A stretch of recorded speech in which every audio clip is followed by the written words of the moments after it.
चलो भैया link share हम कर देंगे, ठीक है, फेसबुक पे चले जाएंगे। हम बोलते हैं रियल लाइफ। कैसे Till then, people may interact with Satish Ray sir, please. मैं जैसे लाइव होगा, I'll just let you know. तो क्या एक एक क्वेश्चन पूछो, खत्म हो जाएगा, है ना? यही है ना फॉर्मेट? अरे सर एक एक क्वेश्चन नहीं.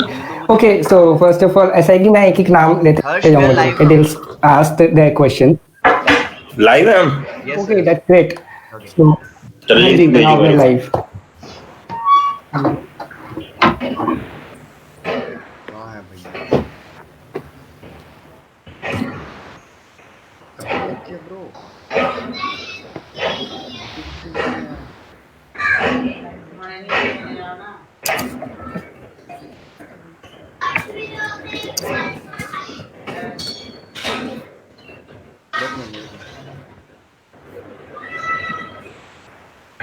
और चैट बॉक्स में मैंने लिंक डाल दी लाइव की. So Very we good. may start the session now. डाल दो इसमें। चैट में लिंक डाल दो। Okay, so let's start. तो हमारे साथ आज जुड़ चुके हैं बतकही के एपिसोड 14 में सतीश रे सर, जो Thank you. कि जनरली ईमानदार शर्मा, बब्बन भोला, सत्तू इंग्लैंड और न जाने कितने ही कैरेक्टर्स के नाम से जाने जाते हैं. और टीवीएफ में सर का काफी खास रोल रहा. ईमानदार सीरीज, ईमानदार इंटरव्यूज की जो आइडिया था वो सर से शुरू हुआ था. So thank you so much for joining sir. And Facebook viewers को मैं बता दूं कि आप अपने सवाल फेसबुक में कमेंट सेक्शन में पूछ सकते हैं. हम कोशिश करेंगे ज़्यादा से ज़्यादा सवाल हम इंक्लूड कर पाएँ. So let's start. तो सर कैसे हैं आप? मैं बहुत बढ़िया हूँ भाई. आप लोग बताएं, आप लोग कैसे हैं? और थैंक यू फॉर इनवाइटिंग. मैंने अपने व्यूअर्स के साथ भी शेयर कर दिया. देखते हैं अगर कुछ लोग आते हैं तो उनके भी क्वेश्चंस ले लेंगे, है ना? हाँ जी, श्योर श्योर सर. सर मेरा एक सवाल है कि आपके इतने सारे मतलब तमाम कैरेक्टर्स हैं, ईमानदार शर्मा, बब्बन भोला और भी कितने सारे हैं, तो उनमें सतीश रे कौन सा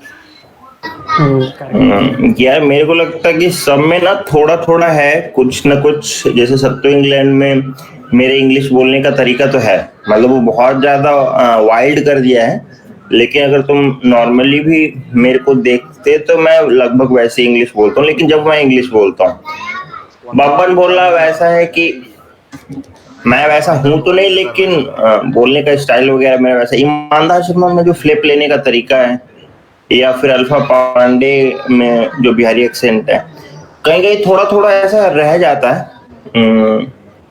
मुझे लगता है कि सबसे ज्यादा करीब जो होगा ईमानदार शर्मा ही होना चाहिए, क्योंकि हम बात भी करते हैं ना तो आपस में ऐसे ही हो जाता है कि बोलते बोलते पलट जाओ या ईमानदार हो जाओ.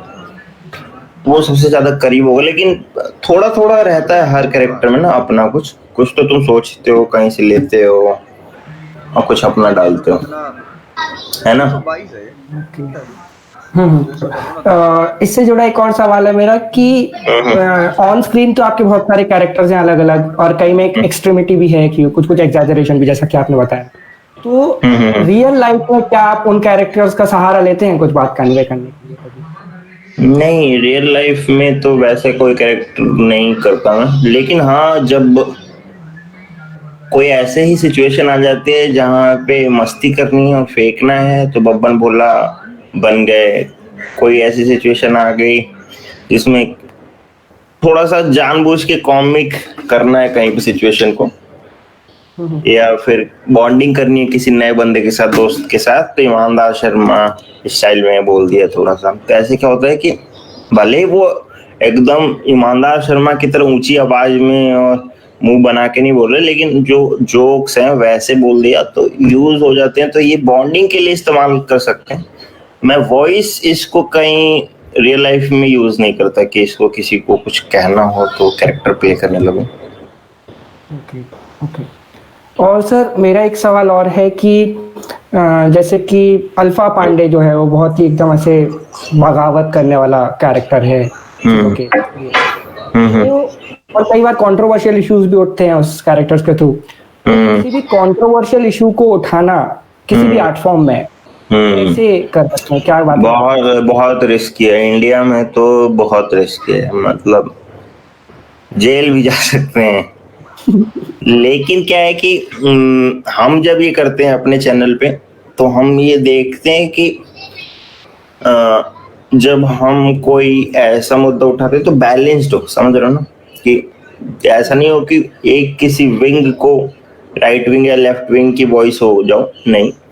हमें जब टेक लेना होता है तो हम दोनों तरफ से लेते हैं। लोग ध्रुव तारा देखते हैं तो बोलते हैं कि अरे ये तो राइट विंग का है, फिर Alpha Pandey on Indian media देखते हैं तो सोचते हैं लेफ्ट विंग का है। तो जब ये कंफ्यूज हो जाते हैं ना लोग, तो फिर खुशी होती है कि चलो मतलब अपनी बात हो गई, मतलब हम किसी एक विंग के तो नहीं है ना।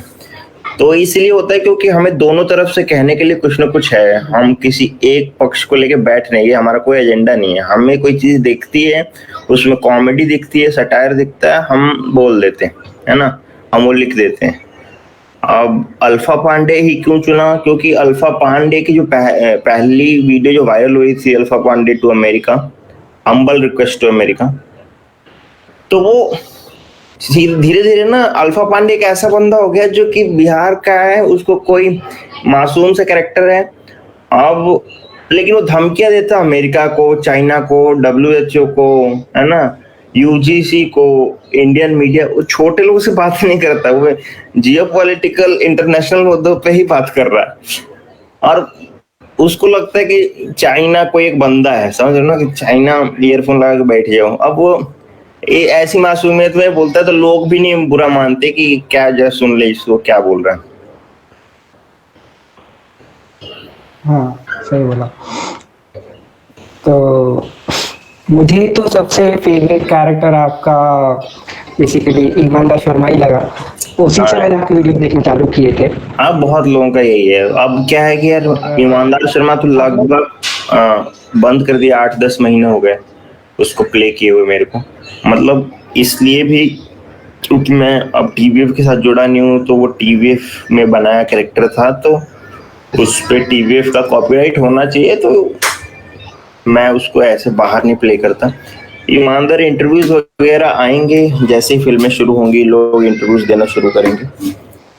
लेकिन सही बोल रहे हो यार, ईमानदार शर्मा को रिवाइव करने का मैं भी सोच रहा हूँ कि कुछ किया जाए TVF के साथ ही, ताकि फिर से रिवाइव हो। ईमानदार शर्मा की वो ईमानदारी मुझे अभी आपकी बात में एकदम झलकी। कुछ भी नहीं थी इसमें ईमानदारी का कैरेक्टर है कॉपीराइट। ये तो है यार। ठीक है, तो मैं चाहूंगा कि हमारे बाकी मेंबर्स भी आपसे सवाल पूछे। तो सबसे पहले कहना चाहूंगा वंशिका मिश्रा को। हाँ hello sir. Hi Vanshika. Sir I am ऑस्टक। अरे थैंक यू फॉर कमिंग। अरे थैंक्स गाइस बुलाने के लिए। झूठ मूठ की तारीफ नहीं करनी चाहिए यार सर, नहीं है बिल्कुल झूठ मूठ की नहीं है। साफ पता चल जा रहा है कि मैंने पैसे दिए यार, सारा पैसा बर्बाद हो गया। सर मेरा एक सवाल था कि एक स्किल्ड एक्टर और एक नॉन स्किल्ड एक्टर में अंतर क्या है, और मतलब एक स्किल्ड एक्टर को अपने मुकाम पे पहुंचने का मतलब उसे जल्दी मौका मिल जाता है, ऐसा होता है ना? स्किल्ड का मुझे, स्किल्ड तो बेसिकली यही हो गया कि कोई भी काम कोई कर रहा है तो वो उसे अच्छे से आता है कि नहीं आता, वो स्किल है कि नहीं। तो ये एक्चुअली गुड एक्टर और बैड एक्टर वाला आपने बात करी, तो जाहिर सी बात है बैड एक्टर तो कभी ज्यादा आगे नहीं पहुंचेगा अगर वो स्टार किड नहीं है या फिर उसको इंडस्ट्री का सपोर्ट नहीं। ट्रेंड एक्टर या अनट्रेंड एक्टर में अगर आपको पूछना है तो उसमें बहुत ही एम्बिग्युइटी है, मुझे नहीं पता क्योंकि मैं भी ट्रेंड नहीं हूँ। ट्रेनिंग से बस एक कॉन्फिडेंस मिलता है, जब तुम्हें लगता है कि यार जो मैं अप्रोच कर रहा हूँ, जो भी कैरेक्टर कर रहा हूँ या फिर जो भी सिचुएशन है, सीन, वो सही तरीके से कर रहा हूँ। ये ऐसे ही मेरे सीनियर्स भी करते थे, थिएटर में भी किया जाता है, ऐसे टीचर ने भी सिखाया था, तो कॉन्फिडेंस रहता है। अभी जैसे मैं अनट्रेंड हूँ तो मुझे लगता है और क्या किया जा सकता है इसमें, ये मेरा सही तरीका था क्या, या फिर और कुछ किया जा सकता है। बस वही है कि तुम सोचते रह जाते हो तुम एक जगह पे। अब दोनों ही अच्छे हो सकते हैं, ट्रेंड और अनट्रेंड, और दोनों को ही आगे बढ़ने का मौका मिल सकता है। जी सर। सर क्या आपको लगता है कि रीजनल सिनेमा खत्म होता जा रहा है? अगर आपको ऐसा लगता है तो उसके पीछे क्या वो है कि वो खत्म होता जा रहा है, क्या रीजंस हैं? नहीं यार, रीजनल सिनेमा मुझे नहीं लगता खत्म होते जा रहा है। हाँ, जो भोजपुरी सिनेमा है या फिर छोटे जगहों के सिनेमा, मेरे ख्याल से भोजपुरी वगैरह छोड़ दें तो भोजपुरी में भी मेरे ख्याल से उनका नेटवर्क तो बड़ा ही है, तो मुझे नहीं पता कि वो खत्म हो रहा है कि नहीं खत्म हो रहा है। मुझे लग रहा है कि रीजनल सिनेमा बढ़ रहा है। मैं गुजराती सिनेमा की बात करूँ तो इतना बढ़ गया आगे, और साउथ का सिनेमा तो अब बहुत वहाँ के बहुत आगे बढ़ गए हैं। वो तो ऐसी फिल्म बना रहे हैं कि 4-4 लैंग्वेजेस में रिलीज होती हैं। मुझे लग रहा है कि जैसे जैसे हम मॉडर्न होते जा रहे हैं वैसे वैसे ही हम रूटेड होते जाएंगे। मतलब लोग अब अपनी भाषा में बात करना, अपनी फिल्में देखना, अब ना उसमें शर्म है, और वो उतने ही लोग तेलुगु फिल्में ऑस्ट्रेलिया में भी चल रही हैं, अमेरिका में भी चल रही हैं। मुझे नहीं लगता खत्म हो रहा है, मुझे लगा है बॉलीवुड खत्म होते जा रहा है क्या, मुझे बता। सर शायद OTT की वजह से खत्म हो रहा हो। OTT नहीं, ऐसा नहीं होगा। अभी फिल्में जैसे रिलीज होनी शुरू हो जाएंगी ना, बहुत मजा आने लगेगा फिर से। सर जैसे कि हमें पता है कि आपको फिल्म मेकिंग का काफी शौक है, तो हु इज समवन जिसको आप देखते हैं फिल्म मेकिंग में? मैं यार अनुराग कश्यप को बहुत टाइम तक मैंने बहुत आइडियलाइज किया, अभी भी करता हूँ, लेकिन मतलब मेरे सीखने के टाइम में मैं उन्हीं से सीखता था। और भी बहुत फिल्म मेकर्स हैं, लेकिन मोस्टली वही। सर आपको एक्टिंग और राइटिंग में अगर एक चूज करना पड़ेगा तो आप क्या चूज करेंगे? बहुत अभी के करियर में तो मेरे लिए बहुत डिफिकल्ट है कोई एक चूज करना जी। मुझे लगता है कि बिना राइटिंग के तो मैं एक दिन मर जाऊंगा, क्योंकि इतनी तड़प होती है कि भाई दूसरों का लिखा करने में उतना मजा नहीं है। मुझे लगता है कि और अपना लिखा दूसरों को करते देखने में भी मजा नहीं है मेरे को। मेरा है कि मैं अपना लिखूंगा और उसमें खुद एक्टिंग करूंगा, तो ये ज्यादा सही लगता है। मैं ये रास्ता जब तक चलेगा फिल्म मेकिंग में भी, अगर मैं फिल्मों में भी पहुंचा तो ऐसा ही कुछ होने जा रहा है। सर हम आपको OTT में कब देखेंगे? यार जल्दी देखोगे, मतलब एक गंदी सी सीरीज तो मैंने की, मैं उसका नाम नहीं बताता आज का, वो लॉकडाउन में हो गया था, लेकिन अभी कुछ प्रोजेक्ट्स हैं जो साल के एंड तक अगर आ गए तो आ गए, नहीं तो ये ऐसा होता है ना यार कि कुछ ऑफर्स आते हैं, कुछ एंड मौके पर अटक जाते हैं, कुछ फ्लोर पे नहीं जाते हैं। तो जब ऐसा होगा जल्दी होगा, लेकिन है ना, क्योंकि कुछ ना कुछ तो हो रहा है। Thank you sir. Thank you Vanshika. Thank you. अब हर्ष यहाँ पे आके फिर से बोलेगा कि अब मैं मौका देना चाहूंगा अनुज को। ठीक है, तो अब मौका देना चाहूंगा अनुज भैया को। हाय सतीश भाई। हेलो, कैसा है भाई? बढ़िया, एक नंबर। सबसे पहले तो कि ये यूट्यूबर बनने की शुरुआत कैसे आइडिया आया, और उसके बाद ये जो कैरेक्टर आपके जन्म पे अल्फा पांडे को बन था, ये इनका कैसे दिमाग में आया? यार यूट्यूबर बनने का ऐसा कुछ अगर मैंने सोचा भी था ना, तो मैंने कॉलेज में सोचा था, मैंने बाद में तो हटा ही दिया कि यार मेरे को यूट्यूबर बनना है, क्योंकि कॉलेज में टाइम रहता है और कॉलेज में चीजें करने का मन रहता है।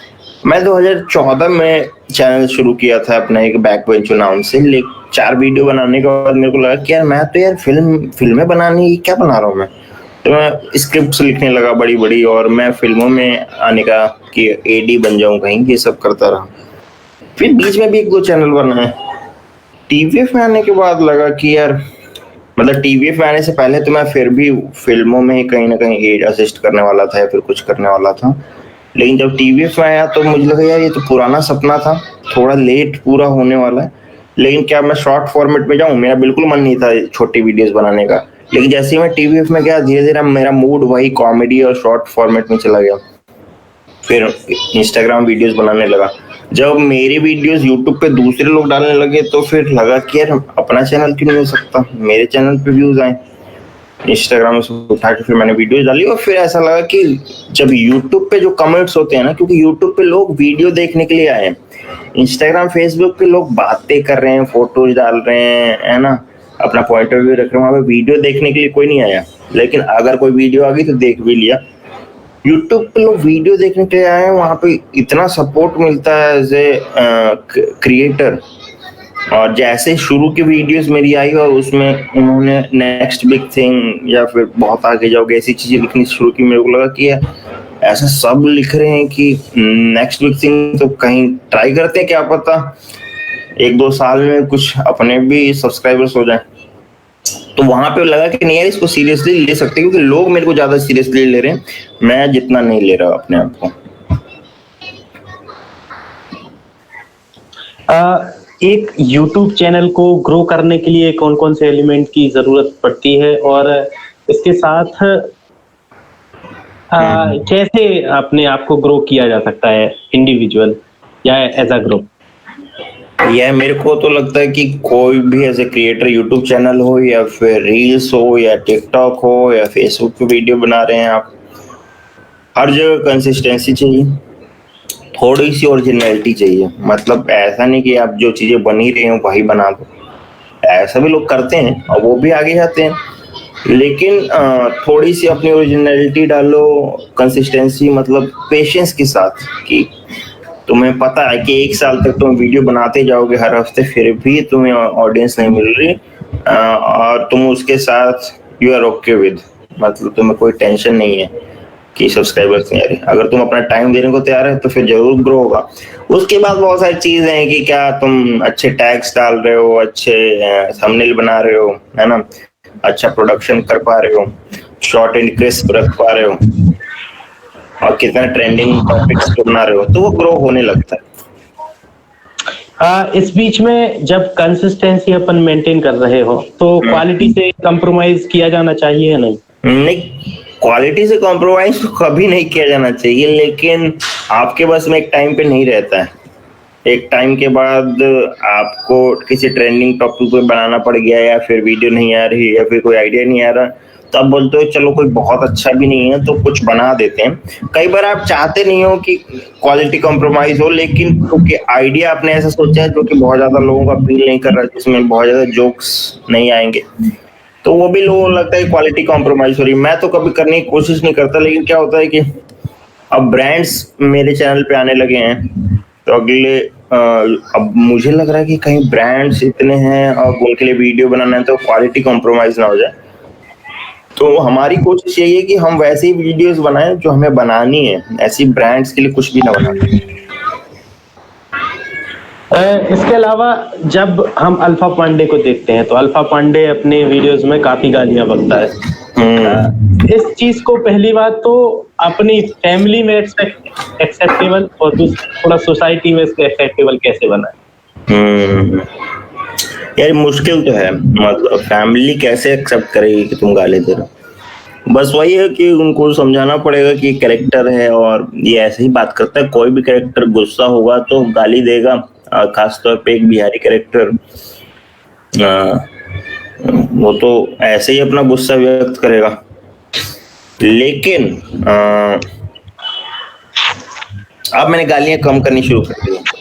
हालांकि ये अल्फा पांडे में ही होता है, क्योंकि अल्फा पांडे का कैरेक्टर ऐसा है, मैंने देखा है ऐसे जिन लोगों से मैंने इंस्पिरेशन ली है गाँव के, वो ऐसे ही बात करते हैं, और अगर वो गुस्सा है तो बिना गाली के कैसे बात करेंगे यार। सोसाइटी को देखो वैसे ही है कि सोसाइटी एक्सेप्टेबल करने का मतलब क्या है यार, हर कोई नहीं दिखेगा उसको। जिनको गालियां चल सकती हैं वो उन्हीं अपने दोस्तों में शेयर करेंगे और वैसे ही लोग देखेंगे। अब जैसे हमारा जो चैनल है वो मेनली पोएट्री बेस्ड है लिटरेचर पे, तो ऐसे कुछ जो जॉनर्स होते हैं, कुछ जो चैनल्स होते हैं, इनका एक बहुत सेपरेट फैन बेस होता है, तो ऐसे में ग्रो कैसे किया जाना चाहिए? हाँ यार, इनका ऐसा होता तो है, मैंने बहुत सारे यूट्यूब पे भी ऐसे चैनल्स देखे हैं जिनका एक टेस्ट होता है, या तो वो पोएट्री सुना रहे हैं, या फिर वो मैजिक दिखा रहे हैं, या फिर वो भूत की कहानी सुना रहे हैं, या फिर वो इंटरव्यूज ले रहे हैं, और हर किसी की ऑडियंस है ना।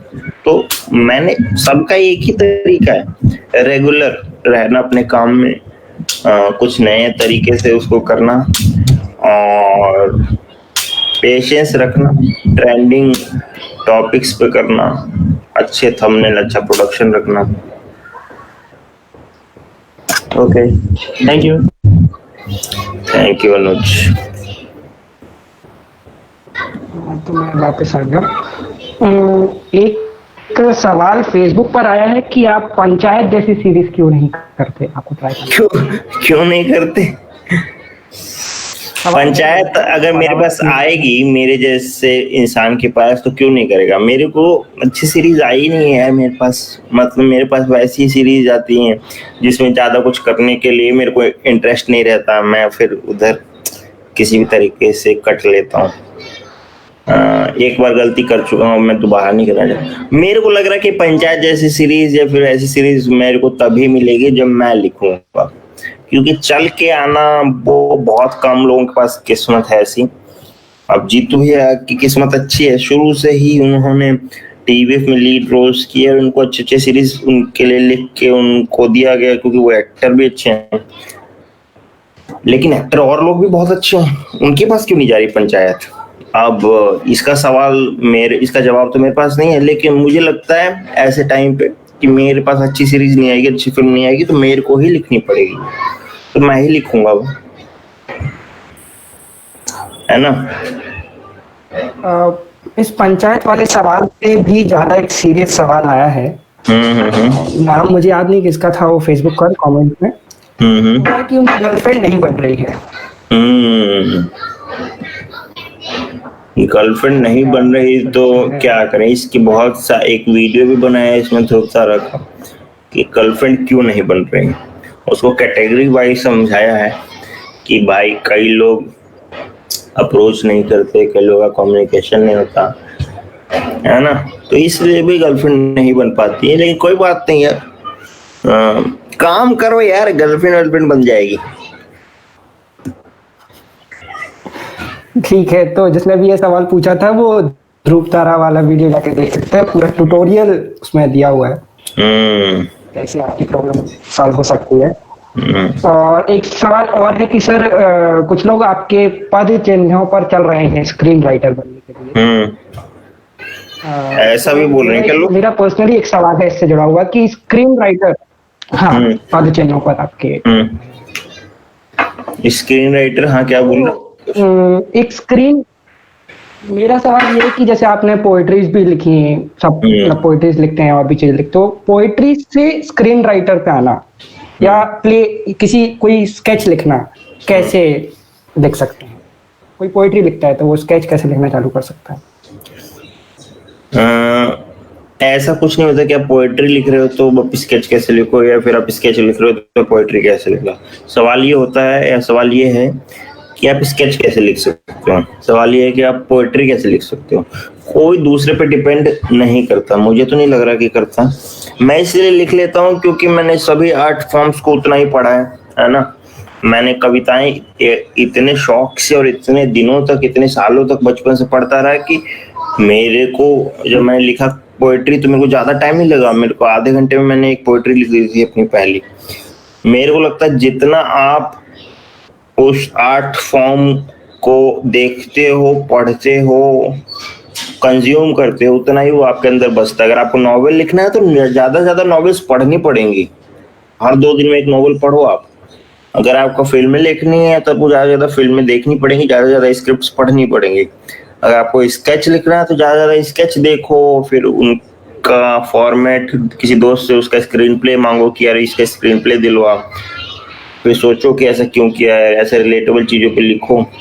अगर पोएट्री करनी है तो ज्यादा ज्यादा पोएट्री पढ़ो, देखो, सुनो, प्यार करो, दिल तोड़वाओ, क्योंकि होता तो है यार, जब प्यार होता है दिल टूटता तो कुछ तो है नेचर, भगवान जो भी है, कुछ है रिलेशन। ओके ठीक है, तो हम लोग इस सब कोशिश करने की मतलब बिल्कुल कोशिश करेंगे। तुम सभी काम करो, तुम अपना दिल तोड़वाओ, उसके बाद तुम पोएट बनोगे। उसका भी अगर कोई ट्यूटोरियल आप दे सके किसी कैरेक्टर के थ्रू तो हमारी बहुत मदद हो जाएगी। क्या करोगे, रोज एक ऐसी बंदी का फोटो देखना शुरू करो जो तुमसे बात भी नहीं करेगी। ठीक है, जो तुम्हारे अप्रोच में है ही नहीं, तुम्हें भी मालूम है, अब उसको क्रश बना लो, फिर प्यार करने लग जाओ उससे, अपने आप दिल टूट जाएगा। ठीक है, तो कुछ लड़कियां भी हैं हमारे अभी डिस्कशन में। अदिति अरोड़ा आपसे कुछ सवाल करना चाहते हैं। हाँ जी अदिति, बताइए। Ma'am please. Hi, hi Aditi. good evening. How are you? मैं ऐसे हूँ, आप बताइए। So my question basically was कि हमारा जो content consumption patterns हैं वो it is not going towards a really good quality content these days. कहाँ पे मतलब क्वालिटी कंटेंट को ज्यादा, मतलब it takes a lot of time for quality content to reach that much audience. जो ऐसे मतलब जो नॉट सो क्वालिटी कंटेंट है और थोड़ा क्रिंज कंटेंट है वो जल्दी it gets famous. So what should a person do? मतलब मेरे हिसाब से इसमें उस बंदे की ही दिक्कत है। अगर मेरी वीडियोस नहीं पहुंच पा रही, क्वालिटी मैं मेंटेन कर रहा हूँ, तो यूट्यूब की दिक्कत नहीं, ऑडियंस की दिक्कत नहीं, मेरी दिक्कत है कि मैंने उसको इतना मासी कैसे नहीं बनाया। समझ रहे हो ना, कि क्वालिटी को भी मासी बनाया जा सकता है ना, कि मेरा सिक्योरिटी गार्ड भी उसको देख के हंसता हो। समझ रहे हो ना। अब अभी जो इंडियन, अभी बॉलीवुड की जो फिल्में आ रही है जो नेटफ्लिक्स पे, बहुत ज्यादा पढ़े लिखे लोगों और टियर 1 लोगों के लिए आ रही है, वैसी सिटीज में जो रहते हैं। तो क्या मेरा गार्ड क्या देखता है, मैं जाके देखता हूँ गोल्ड माइन फिल्म्स पे, वो साउथ की डब फिल्म देखता है, और वो साउथ की डब फिल्म में कहीं क्वालिटी में कॉम्प्रोमाइज्ड नहीं है, वो भी अच्छे अच्छे सब्जेक्ट पे बनी फिल्म है। फिर वो कैसे वो देख रहा है, क्योंकि उन्होंने उसको मासी बनाया है क्वालिटी के साथ साथ। तो नहीं बना पा रहे बॉलीवुड में। अगर मेरे ख्याल से सीरीज तो क्वालिटी कंटेंट वाली ही चल रही है, लेकिन अब सीक्रेट गेम्स क्यों देखेगा मेरे गांव का कोई जो ज्यादा पढ़ा लिखा नहीं है।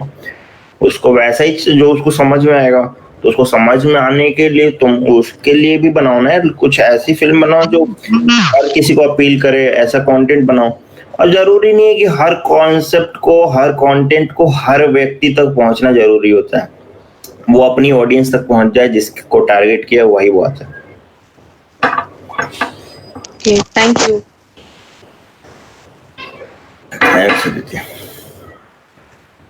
अब कौन आएगा? अब कौन है? माइका लाल है? कोई माइका लाल? अगला माइका लाल जो है वो है प्रतीक्षा पटेल। अरे लाली। हाय प्रतीक्षा। So basically I'm Lali. Mikey Lali sir, आपसे क्वेश्चन ये था कि जो आपने कैरेक्टर्स लेते हैं जैसे कि अल्फा पांड्या, ईमानदार शर्मा, तो उसमें जो नेम होता है तो वो आप कैसे कुछ डिसाइड करते सोच के कि वो उस नेम से, मतलब ऐसा कि, या फिर कोई भी आप देखते हैं और फिर वैसे नाम ले लेते हैं, या उस नेम के पीछे जैसे हम लोग बच्चे का नाम रखते हैं तो बहुत ज्यादा सोचते हैं, तो आप सोचते हैं या जस्ट पिक कर लेते हैं कि ये नाम रखना है आपको अपने कैरेक्टर का? मैं सोचता हूँ कि एक सेकंड, मेरे को एक जरूरी मैसेज का रिप्लाई करना पड़ेगा। Sure sure sure.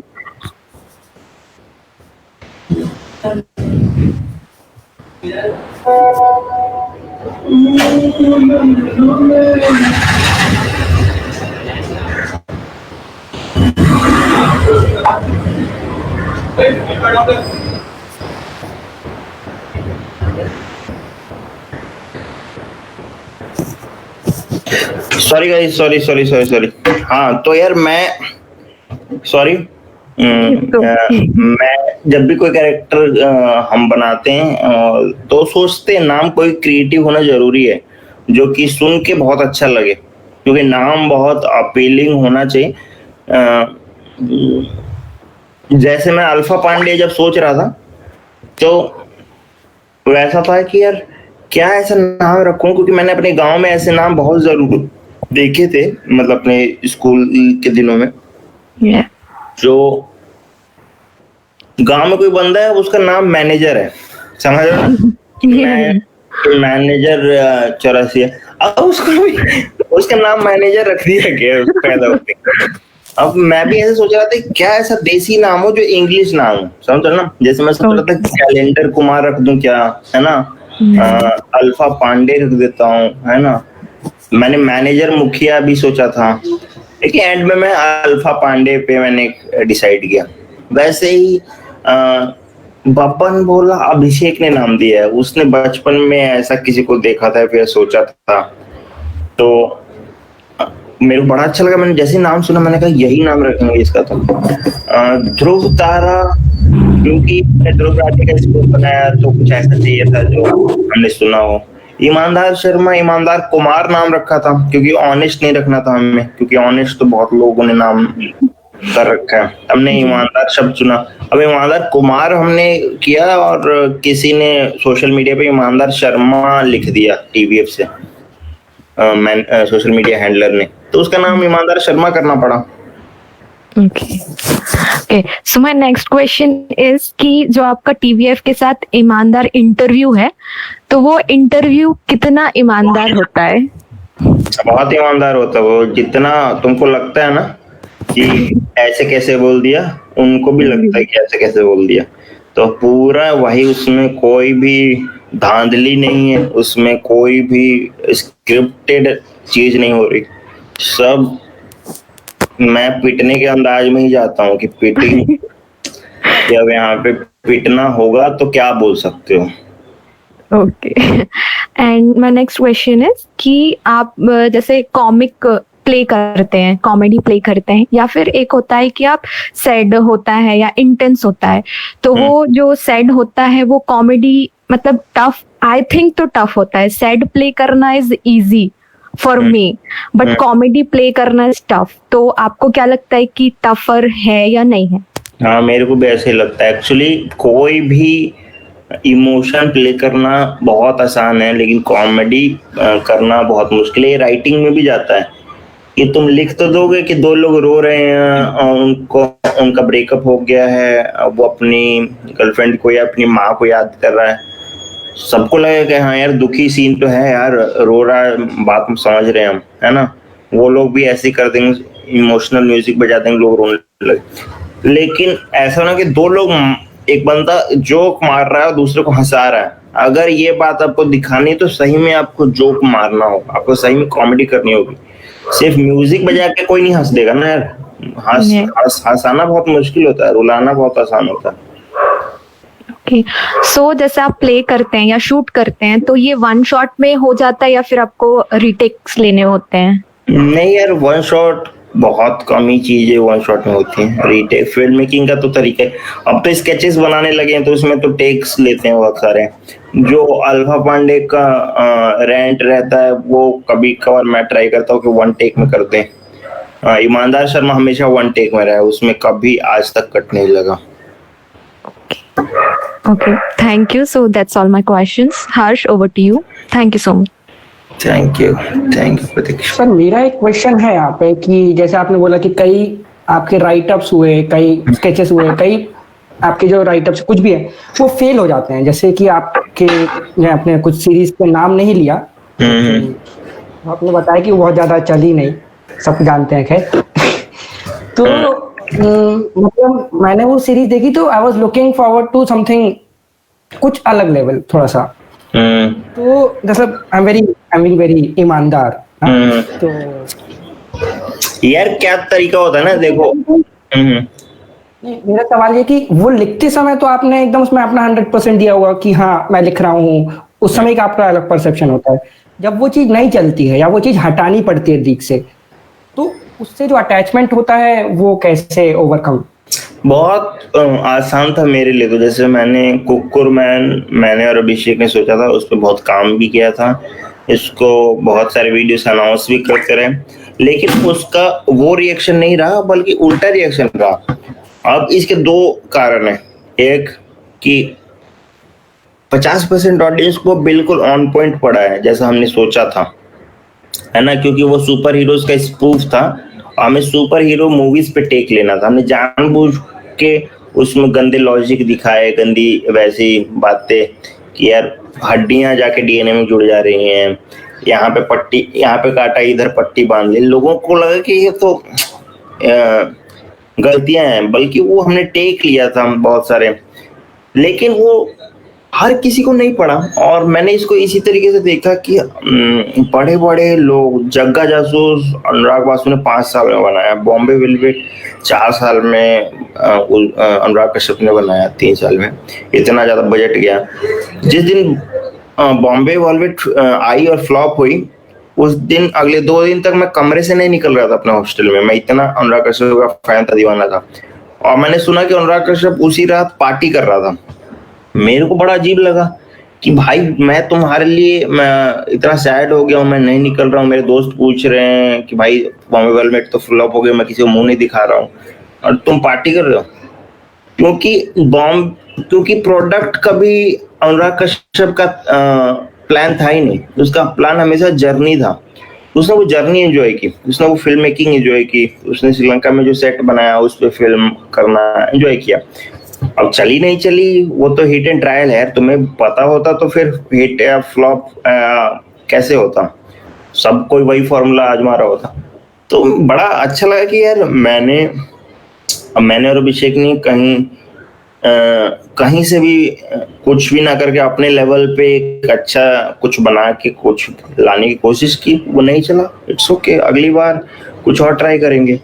यही मैं लोगों को बताना चाह रहा हूँ कि अगर तुम सोचने लगो कि यार हर हफ्ते तुम्हें वीडियो बनानी, एक वीडियो का गम लेके बैठ जाओगे, तो फिर तुम कैसे सक्सेसफुल होगे। अगली वीडियो के लिए उठना पड़ेगा गालियां सुन के, इसलिए प्यार भी तभी मिलेगा जब तुम गालियां सुन सकते हो, समझ रहे हो ना।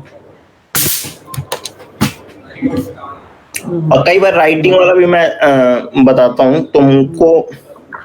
तुम एक ऐसा सब्जेक्ट चुनते हो जो पहले ही उतना मासी नहीं होता और उसके लिए ऑडियंस तैयार नहीं है। मेरे फॉर्मेट में भी ऐसा ही हुआ, छोटा स्केच या फिर छोटे रेंट सुनने के लोग आदि थे, और बड़ा अभी जिसमें जोक्स कम करके आ रहे हैं, उतना वो बोरिंग हो गया लोगों के लिए। और यही हमारे लिए सीखने वाली बात है, क्योंकि लिखते समय तो हम लगता है कि यार हम तो कुछ अच्छा लिख रहे हैं, लेकिन देखने के टाइम बाद में पता चलता नहीं यार इसमें तो बहुत गलतियां थी, और भी अच्छा किया जा सकता था, और एंटरटेनिंग बनाया जा सकता था।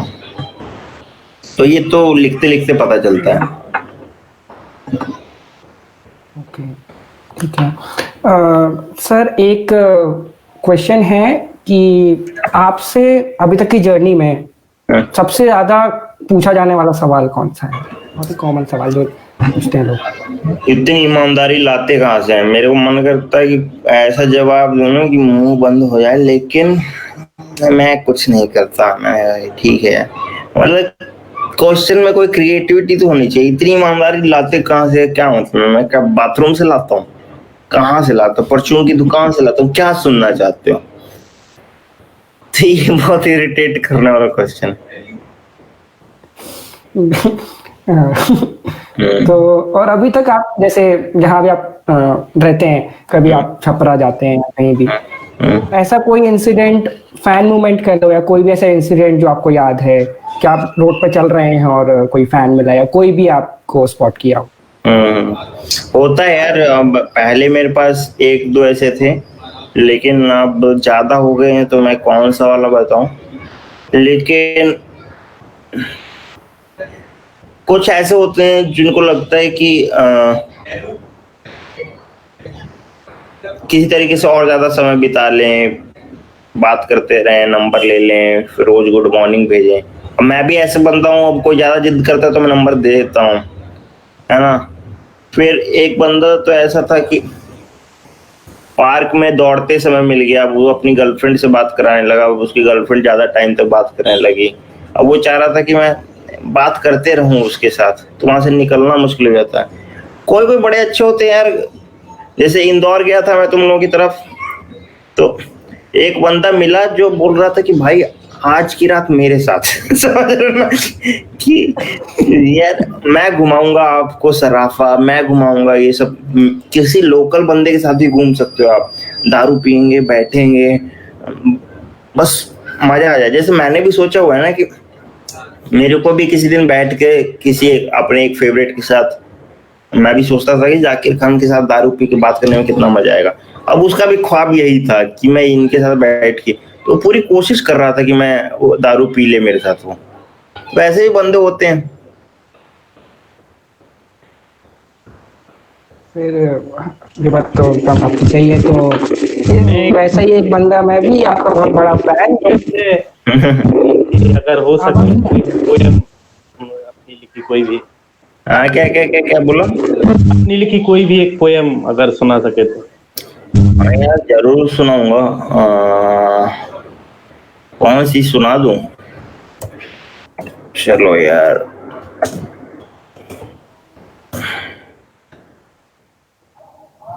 सुनाई जाए कोई एक पोएम। चलो मैं सुनाता हूँ, पहले कहीं भूल ना जाऊं इसलिए एक बार खोल लेता हूँ। तुम्हें कौन सी पसंद है? अगर तुम्हें, चलो यार एक ये सुना देता हूँ, हिसाब। यदि ईश्वर मुझसे पूछेगा कि जब दुनिया भविष्य की आग में जल रही थी, यदि ईश्वर मुझसे पूछेगा कि जब दुनिया भविष्य के आग में जल रही थी, चारों तरफ युद्ध था, महामारी थी, तब तुम दोनों क्या कर रहे थे? तब मैं बताऊंगा कि मैं प्रेम कविता लिख रहा था और वो पौधों में पानी दे रही थी।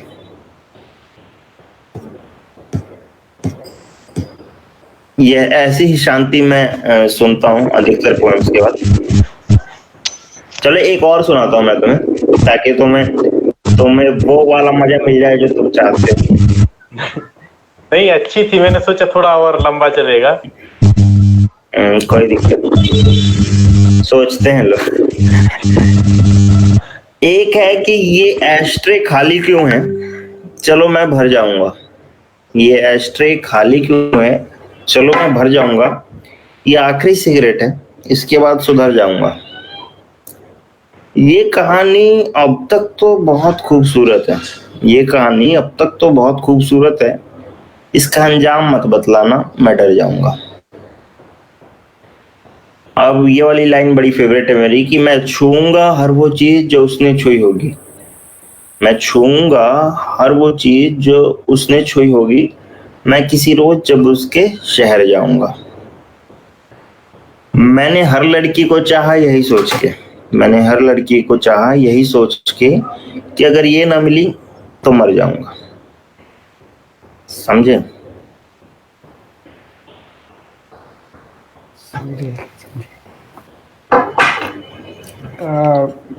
पोएट्रीज तो सर मैं आपको फॉलो करता हूँ पोएट्रीज के लिए, to be very very honest. Poetry सुनने के लिए नहीं, ये सवाल मेरे दिमाग में था, फिर मैं आपको। वाह, मतलब तू सवाल का भी क्रेडिट ले ले।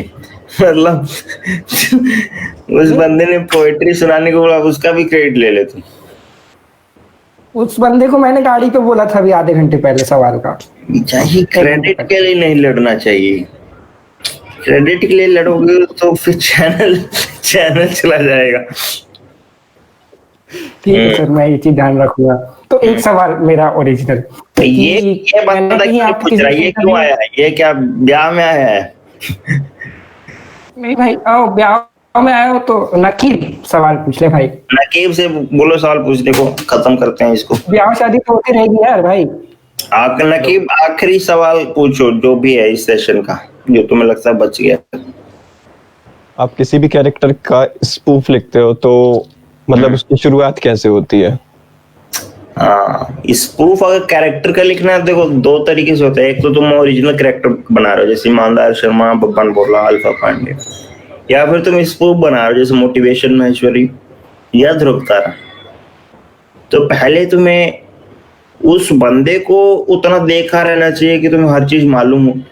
दूसरी चीज, जिससे स्टिंग ऑपरेशन भी है, तो वो अगर तुमने देखा होगा कोबरा पोस्ट स्टिंग ऑपरेशंस होते थे जो स्टार्स वगैरह के हुए थे, उससे इंस्पायर्ड है। तो तुम्हें उस पर टेक लेना आना चाहिए कि मतलब सिर्फ पहली चीज तो ये ध्यान रखो कि जो वो बात कर रहा है बिल्कुल वही बात मत करो, बहुत लेम बात करो। जैसे अगर संदीप माहेश्वरी बात कर रहा है किसी चीज पे कि आईएएस कैसे बने, तो इस पे बात होनी चाहिए कि ऑमलेट में चीनी डाले या नमक, समझ रहे हो ना, एकदम लेम कर दो उसको। दूसरी चीज, अगर ध्रुव राठी बोल रहा है कि फार्म प्रोटेस्ट क्या है, तो इसमें होना चाहिए कि भाई हरामी रूममेट क्या होता है, समझ रहे हो ना, तो एकदम लेम कर दो। दूसरा, उसके प्रोसेस को बिल्कुल फॉलो करो, फिर उस प्रोसेस पे टेक लो। जैसे स्टिंग ऑपरेशन देखते समय तुम्हें लगेगा कि अचानक से मैं बोलता हूँ अरे कैमरा ठीक कर लो, मेरा ही स्टिंग ऑपरेशन हो रहा है, मैं ही बोल देता हूँ कैमरा ठीक कर लो, तो ये हमने पूरे प्रोसेस पे एक टेक ले लिया। और कई बार वॉइस ओवर करते करते फोर्थ वॉल ब्रेक कर देना कि वॉइस ओवर मेरे को सुनाई देने लग गया कि अरे भाई ऐसे मत बोलो, मैं ऊपर देख के बोल रहा हूँ, है ना। जैसे ध्रुव तारा में हमने टेक लिया कि अरे वो देख के बोलता है, तो हमने बोला 1 मिनट देख के बोल दूं, नहीं तो कहीं सही ना बोल दूं, समझो ना। तो वो देख के भी गलत फैक्ट कई बार दे देता है, तो उस पे वो टेक था, समझो ना। वैसे बहुत है, क्या तुम उस पूरे इकोसिस्टम जो उन्होंने क्रिएट किया उस पे कुछ अपना यूनिक टेक ले सकते हो, उसको बहुत लेम बना सकते हो, साथ ही साथ उस मिमिक्री ना करके अपना चीज डाल सकते हो क्या? और वैसे तो नहीं बोलता ध्रुव राठी या फिर मोटिवेशन संदीप माहेश्वरी, थोड़ा सा वैसा लग जाओ और बाकी अपना डालो। तो स्पूफ का यही रहना चाहिए। और स्पूफ दूसरी चीज बोरिंग नहीं हो सकती, उसको crisp and cut and joke से भरना पड़ेगा। और एक और क्वेश्चन था कि जैसे किसी भी कैरेक्टर के बारे में सोचना, फिर उसके बाद उस कैरेक्टर को पहले विजुअलाइज करना, फिर ढूंढना, फिर अपने अंदर उसको लाना। जैसे आपने कहा कि आप लिखते भी खुद हैं, फिर उसके बाद एक्ट भी करते हैं खुद, तो डिफरेंट कैरेक्टर्स को एक्ट करने का आपका पर्सनल प्रोसीजर क्या रहता है? मतलब यार एक्ट करने का तरीका यही रहता है, पहले हम सोचते हैं कि ये कैरेक्टर है क्या, ये सोचता कैसे है ना, इसके घर पे कैसा होता होगा, ये ऐसे सिचुएशन में क्या करता होगा। तो आप मतलब उसको सर्च भी करते हैं कि मतलब मुझे कहीं वो कैरेक्टर मिल जाए किसी इंसान में? मतलब नहीं, वो तो एक तो तुमने ऐसी बहुत सारी चीजें देखी होती है कि अब पप्पू पॉजिटिव जो 1-2 ही वीडियो आई है उस कैरेक्टर की, वो बहुत ज्यादा लोगों को अपील नहीं करता, लेकिन उसमें ऐसा ही था कि एक ऐसा बंदा जो बहुत शांत होता है, बहुत पॉजिटिव रहता है, धीरे बोलता है, उसकी जिंदगी में यहीं पे मोक्ष प्राप्त हो गया है, तो वो क्या करेगा। तो हमने बहुत ऐसे लोग देख रखे हैं जो खुश हैं और धीरे बोल रहे हैं, ज्ञान दे रहे हैं, तो कहीं ना कहीं आपको रेफरेंस वैसे रहता है। फिर कहीं आप सोचते हो कि किसी यूट्यूब पे मूवी में या फिर कोई रियल लाइफ ऐसा कोई कैरेक्टर है क्या, कहीं सदगुरु ऐसे तो नहीं बोलते, या फिर कहीं से ले सकते हैं क्या, तो थोड़ा सा आप वैसे भी करते हो। लेकिन अब मुझे लगता है कि पहली बार तो थोड़ा सा सोच समझ के हल्का फुल्का तैयारी के साथ भी करोगे ना, और स्क्रिप्ट पे ज्यादा ध्यान दोगे, तो दूसरी बार जब उसको प्ले करने जाओगे तो अपने आप कोई भी कैरेक्टर का असली वॉइस ना 3-4 वीडियो के बाद ही आता है कि वो कैसे बिहेव कर रहा है, क्योंकि तुम्हें भी नहीं पता वो कैसे, तुम करते करते तुम्हें पता चलता अच्छा ये तो मैं बुक करता हूँ तो ऐसे मेरा हाथ चला जाता है, ऐसे मैं मुंह बना लेता हूँ, ऐसी आवाज हो जाती है, तो अपने आप तुम उसको डिस्कवर करने लगोगे। कोई भी अगर ईमानदार शर्मा की पहली वीडियो देखोगे और 10वीं वीडियो देखोगे, तुम्हें पता चलेगा कि 4th-5वीं के बाद से जो कैरेक्टर का टेक्सचर पता चला है ना, वो 10वीं वीडियो 12वीं या 18वीं वीडियो में भी दिख जाएगा, लेकिन पहले 3-4 वीडियो में वो उतना वैसे नहीं दिखेगा, क्योंकि 4थी वीडियो में जाके मैंने पकड़ा, ईमानदार बॉयफ्रेंड में मेरे को पकड़ में आया कि अच्छा ये ऐसे है। मुझे कोई रेफरेंस नहीं था ना ईमानदार शर्मा की, मैं कहाँ से लूंगा, मेरे रेफरेंस मेरे अंदर ही था, वो करते करते पता चला अच्छा कोई एक चीज हिट हो गई, वैसा होने लगा। तो फिर ऐसी प्रिपरेशन का तरीका तो यही है।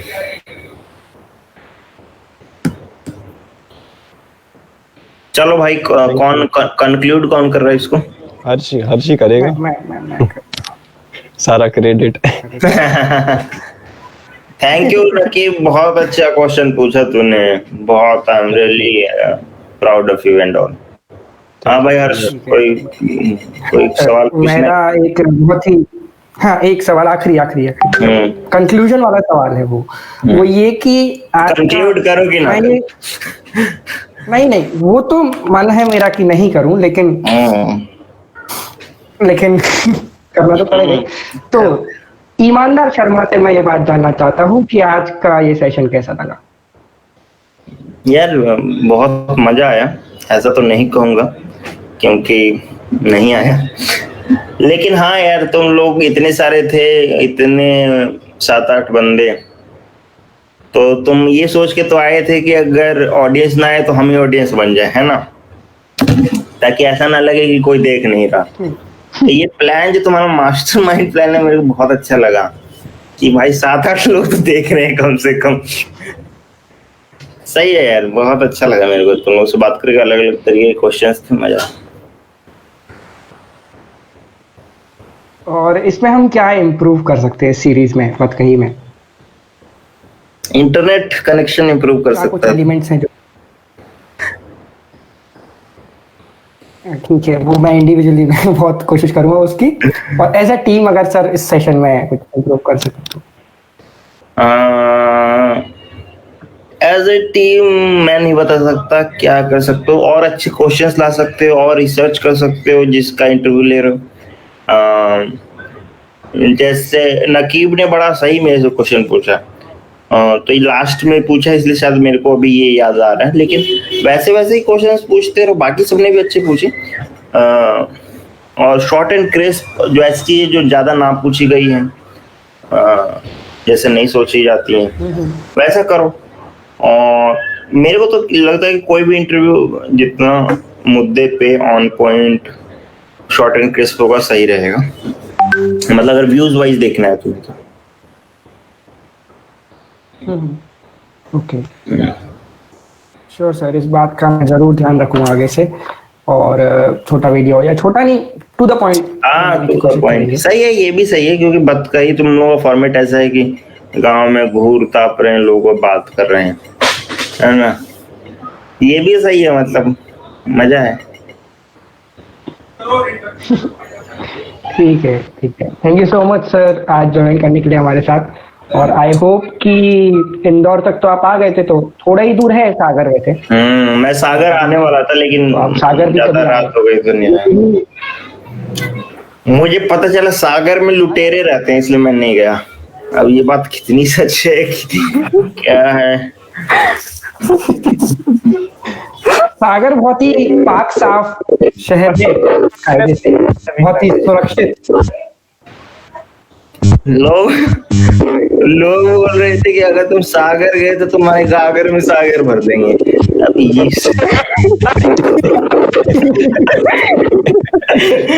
इस डर से मैं नहीं आया कि भाई गागर में सागर ना भर दे।